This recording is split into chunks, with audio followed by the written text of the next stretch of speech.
Quick recap of the week, which was dominated by the continuing debate over gun control in the wake of last week's school shooting. But don't worry, because the president has said that he is determined to stop this from ever happening again, and he even gave us a glimpse of his new plan.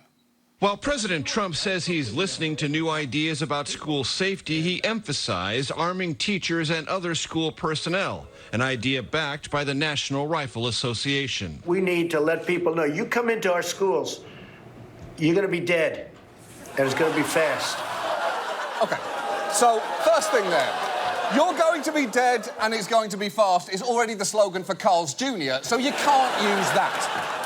But Trump's support for this clearly terrible idea seemed to develop over the week. He actually focus grouped it on Wednesday during a listening session featuring survivors of the shooting, a session, incidentally, for which his own notes included a reminder to say, "I hear you," which is what you might write down if you were a robot pretending to be a person, pretending to be a robot, pretending to be a person.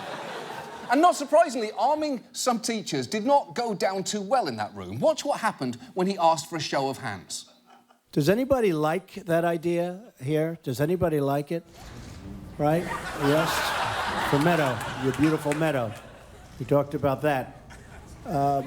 And do people feel strongly against it? Anybody? Anybody?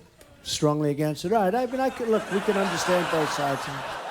That is Donald Trump in a nutshell, proposing a terrible idea in a tone-deaf way, then refusing to acknowledge he just lost the popular vote.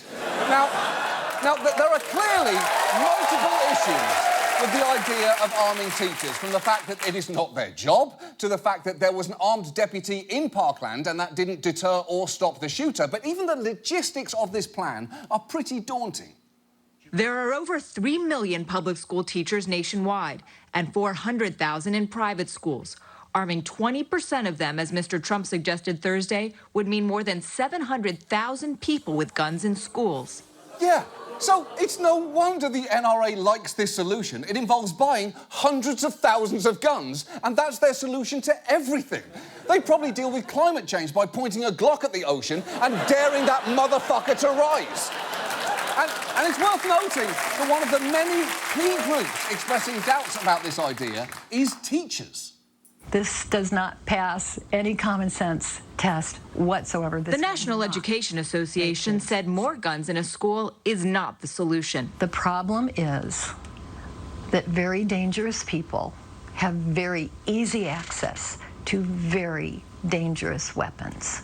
She's right, and she's using the patient, exasperated tone of a teacher explaining something to the dumbest student in her class, which, in a way, she is. Donald, your answer doesn't make sense. Also, we don't actually want less guns in schools. We want fewer guns in schools. Donald, focus, Donald. 1, 2, 3, all eyes on me. Look, for now, let's move